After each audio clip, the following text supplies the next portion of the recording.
विघ्नहर्ता श्री गणेश, श्री गणेश, श्री गणेश। एक दिन उपवन में भ्रमण करते करते महादेव एवं माता पार्वती सनत कुमारों के आश्रम तक पहुंच गए।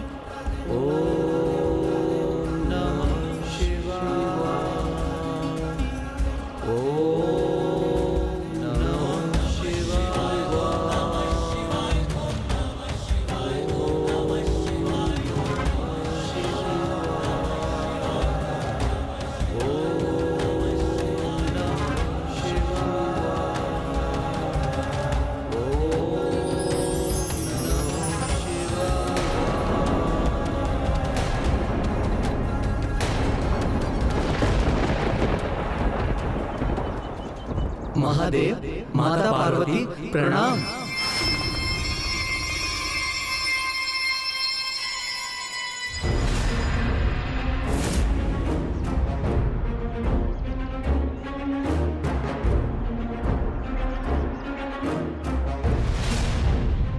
ये क्या सनत कुमार, मैं तुम्हारे समक्ष खड़ा हूँ और तुमने मेरा अभिवादन भी नहीं किया। महादेव, क्या चाहते हैं आप?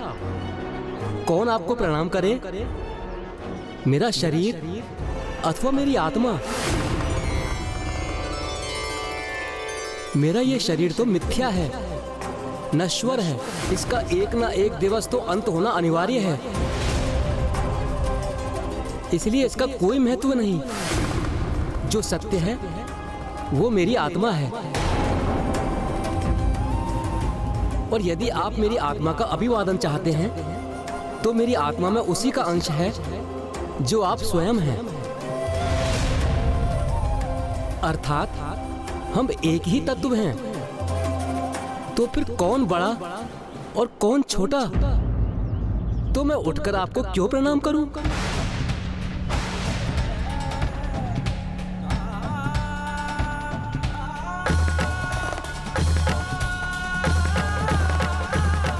मैं तुम्हारे तत्व ज्ञान से प्रभावित हुआ। मेरी इच्छा है कि तुम मेरे पुत्र के रूप में जन्म लो।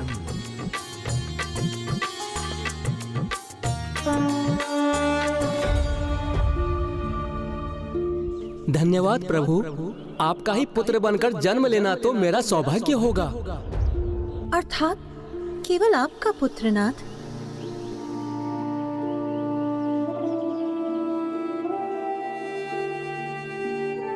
महादेव की लीला तो अपरंपार है और उनको तो ये पूर्व से ही ज्ञात था कि देवताओं को महादेव और माता पार्वती के पुत्र को लेकर संशय होगा। और ये भी ज्ञात था उन्हें कि देवता मात्र उनके अंश से उत्पन्न पुत्र का अनुरोध करेंगे। इसीलिए महादेव ने पूर्व से ही सनत कुमार को उनके पुत्र के रूप में जन्म लेने का वरदान दे दिया था। और इस प्रकार महादेव ने अपने दोनों वरदानों की मर्यादा रखी। एक जो उन्होंने सनत कुमार को दिया था और दूसरा जो उन्होंने देवताओं को प्रदान किया था। किंतु उन्होंने माता पार्वती को भी वरदान दिया था, तो फिर उसका क्या हुआ ब्राह्मण देवता? जब माता पार्वती को ज्ञात हुआ कि महादेव ने देवताओं को क्या वचन दिया है, तो वो अत्यंत कुपित हुई और फिर उन्होंने भी देवताओं को उनकी पत्नियों के संयोग से कभी कोई संतान उत्पन्न ना होने का कठोर श्राप दे दिया। वही वरदान जो देवताओं ने महादेव से मांगा था। तो क्या माता के इस श्राप के कारण देवताओं की कभी कोई संतान नहीं हुई? माता पार्वती का शाप था कि देवता अपनी पत्नियों के योगदान से संतान उत्पन्न करने में असमर्थ होंगे, किंतु परोक्ष रूप में वो संतान प्राप्त कर सकते थे। इसलिए भविष्य में अपनी ऊर्जा को एक पात्र में स्थित कर वो ऐसा करेंगे कि पांडवों का जन्म इसी विधि से होगा। जब देवराज इंद्र, यमराज और वायुदेव अपनी ऊर्जा देवी कुंती को प्रदान करेंगे और उनकी ऊर्जा से क्रमशः महान धनुर्धारी अर्जुन, धर्मराज युधिष्ठिर और महाबली भीम उत्पन्न होंगे। एक नारी होने के नाते मैं माता पार्वती की पीड़ा समझ सकती हूँ, किंतु फिर माता का उग्र रूप कैसे शांत हुआ ब्राह्मण देवता? माता को तो एकमात्र महादेव ही शांत कर सकते थे, और उन्होंने माता को एक आश्वासन दिया।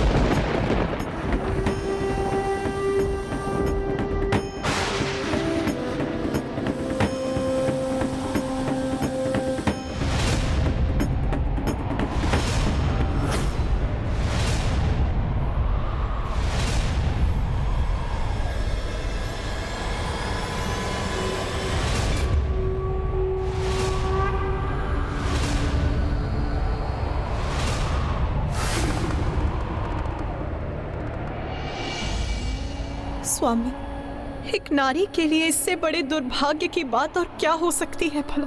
उनका वरदान मेरे लिए श्राप के समान है। मुझसे मेरे मातृत्व का सुख छीन लिया उन सभी। उमा, हम जगत पिता और जगत माता हैं, और देवता भी तो हमारी ही संतानें हैं। उनकी रक्षा भी हमारा ही दायित्व है, जो तभी संभव होगा जब हमारा ये पुत्र मेरे ही अंश से उत्पन्न हो।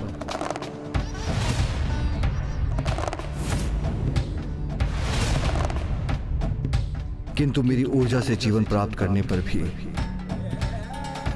उसके जन्म में आपका भी सहयोग होगा,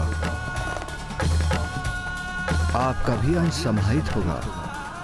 पार्वती, हमारे पुत्र पर आपका भी उतना ही अधिकार होगा जितना मेरा।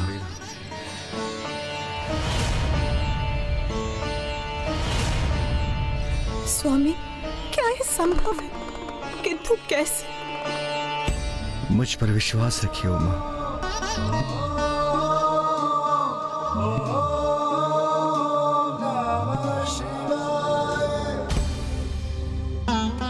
और फिर कुमार कार्तिकेय के जन्म का समय निकट आ गया।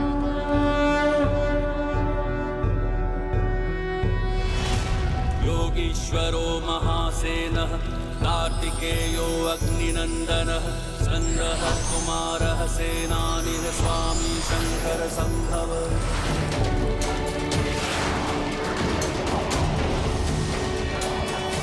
महादेव की उस ऊर्जा शक्ति को संभालने का प्रयास सर्वप्रथम भूदेवी ने किया, तत्पश्चात वायुदेव और फिर अग्निदेव। किंतु सभी देव अपनी असीम शक्ति लगाने के पश्चात भी उस ऊर्जा को संभालने में अक्षम रहे। महादेव की ऊर्जा को संभाल पाना तो माता गंगा के लिए भी असंभव प्रतीत हो रहा है।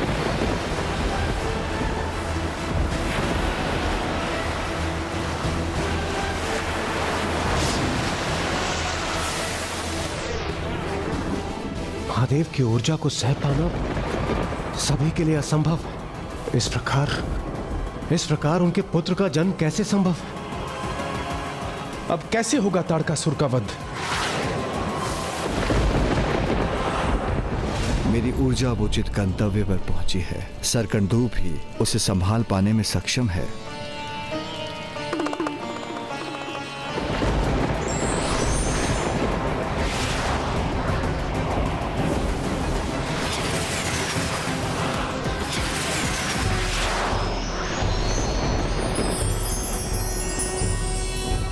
योगीश्वरो महासेनः कार्तिकेयो अग्निनन्दनः स्कन्दः कुमारः सेनानिः स्वामी शंकर संभव।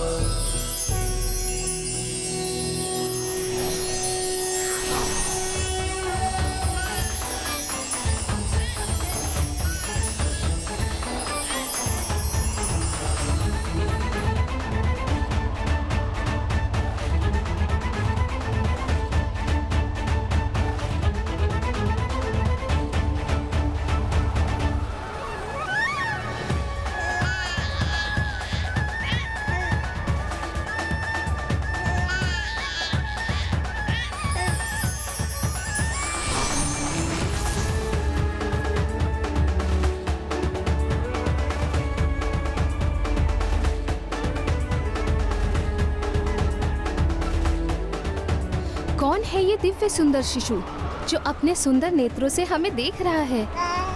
प्रतीत हो रहा है जैसे वो हमें पुकार भी रहा है। हमें वहां जाना चाहिए।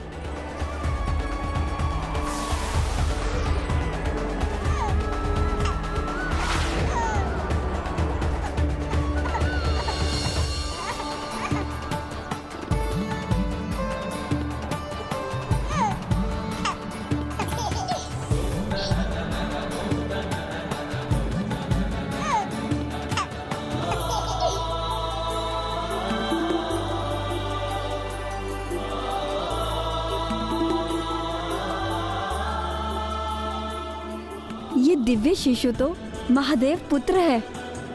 जब सारे देवताएं महादेव का ऊर्जा संभालने का प्रयास कर रहे थे तो मेरी दृष्टि उन पर गई थी और ये सुंदर शिशु महादेव की ऊर्जा से उत्पन्न हुआ है।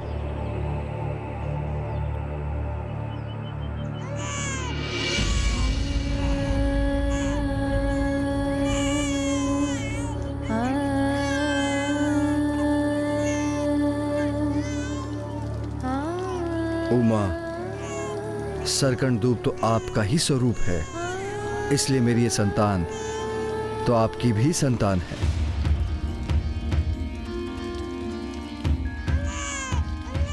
मेरा पुत्र भूखा होगा, मुझे उसे आहार देकर उसका पोषण करना चाहिए। इसे तो भूख लगी है इसलिए रुदन कर रहा है। ये शिशु तो महादेव और माता पार्वती के वात्सल्य का अधिकारी है, किंतु ऐसे निराहार इसे कैलाश कैसे भेज दे? नहीं, हमें इसका पोषण करना चाहिए, इसे आहार प्रदान करना चाहिए।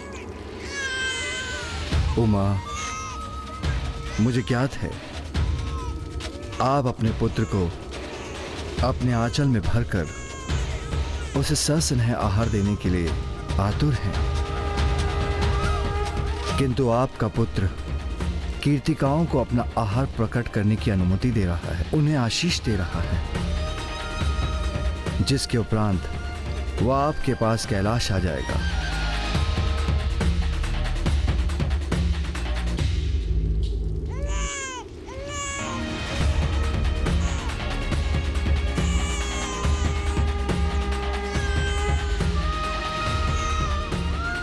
उमा, आप जिसे एक नवजात शिशु के रूप में देख रहे हैं, वो महायोद्धा बनकर कैलाश पहुंचेगा। उमा, आप शीघ्र ही कैलाश में आगमन होगा, तो क्या आप उसके लिए समुचित व्यवस्था नहीं करेंगी? आप सर्वथा उचित कह रहे हैं नाथ। मेरा पुत्र कैलाश आने वाला है, मुझे जाकर उसके लिए आवश्यक व्यवस्था करनी चाहिए।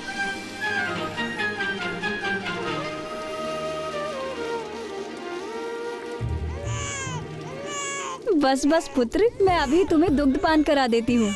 अरे अरे अरे, अब क्या तुम ही इस बालक पर अपना सारा स्नेह न्योछावर करोगी? हमें भी तो इसे दो। नहीं, हमें दो, हमें खिलाएंगे इस बालक को, हम खिलाएंगे इस बालक को। अरे अरे, एक ही समय में हम सभी एक बालक को कैसे आहार दे सकती हैं?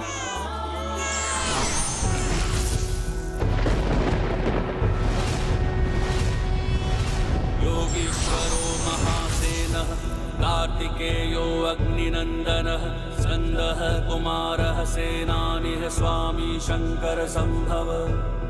महादेव पुत्र, इस शिशु ने 6 शीश धारण कर लिया हमारे लिए। हम कृतार्थ हुए। अब हम सब इसे आहार प्रदान कर सकते हैं, क्योंकि ये क्षणानंद है।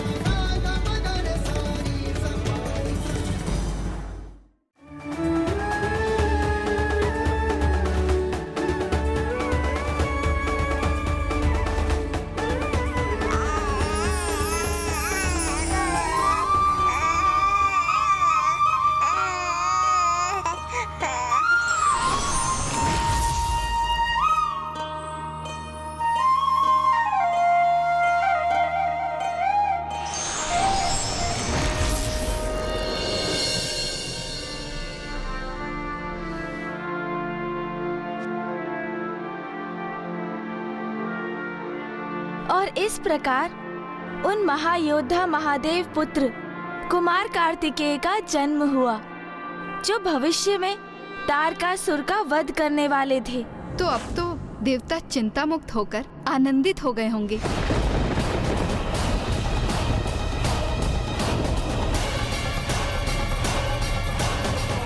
नहीं, देवराज इंद्र अभी भी सशंकित थे।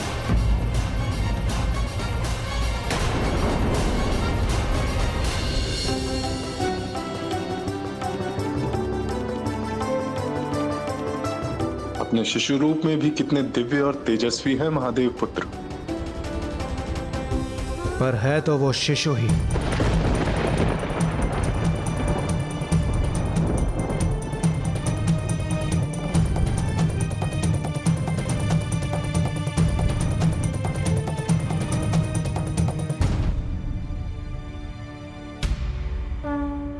मैं समझने में असमर्थ हूं, ये शिशु तारकासुर से युद्ध कैसे कर सकता है? इंद्रदेव सर्वथा उचित कह रहे हैं। उस महाकाय महाबली असुर तारकासुर से युद्ध करने के लिए महादेव पुत्र अभी कहां सामर्थ्य होंगे? तो क्या हमें अभी और प्रतीक्षा करनी होगी, इनकी आयु की वृद्धि की, इनकी शिक्षा प्राप्ति की? ये अनंत प्रतीक्षा तो अब असहनीय होती जा रही है।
महादेव पुत्र तो किशोर हो गए, किंतु ये तो मुझे अभी भी सुकुमार ही प्रतीत हो रहे हैं। ये भी उचित है। जिस भयंकर तारकासुर के समक्ष कोई देवता भी नहीं टिक सका, उसका सामना कैसे करेंगे कुमार?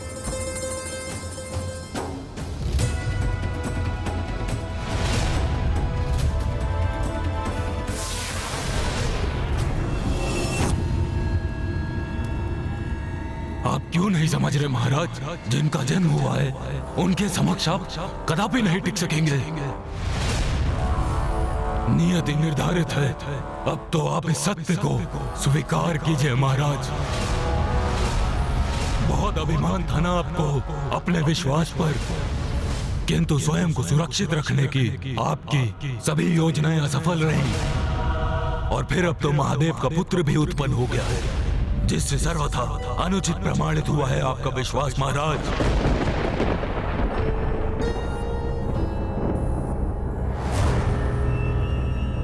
और वो महादेव पुत्र ही आपका काल बनेगा, और वो महादेव पुत्र ही आपका काल बनेगा।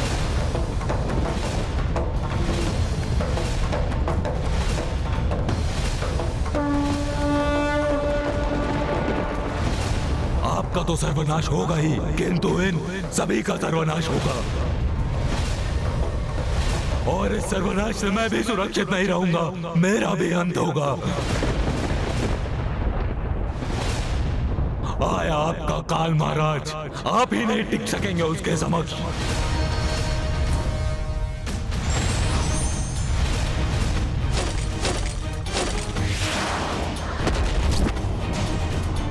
काल हूं तुम्हारा, शीघ्र जन्म लेकर तुम्हारा वध करूंगा मैं।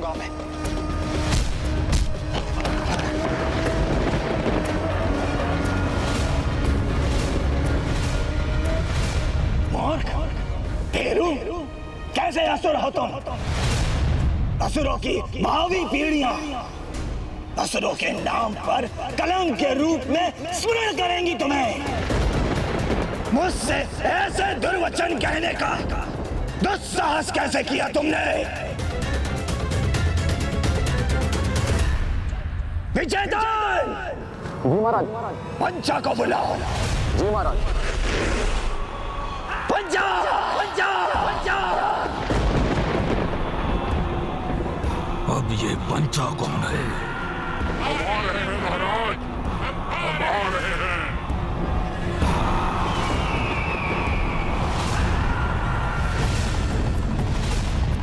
एक और कार्तिकेय तारकासुर का संहार करने के लिए जन्म ले चुके थे, तो वहीं दूसरी ओर तारकासुर ने भी कार्तिकेय को क्षति पहुंचाने की मंशा से अपने असुर पंचा का आवाहन किया। नियति निर्धारित है, किंतु प्रत्येक कार्य अपने समय आने पर ही घटित होता है, इसलिए धैर्य आवश्यक है।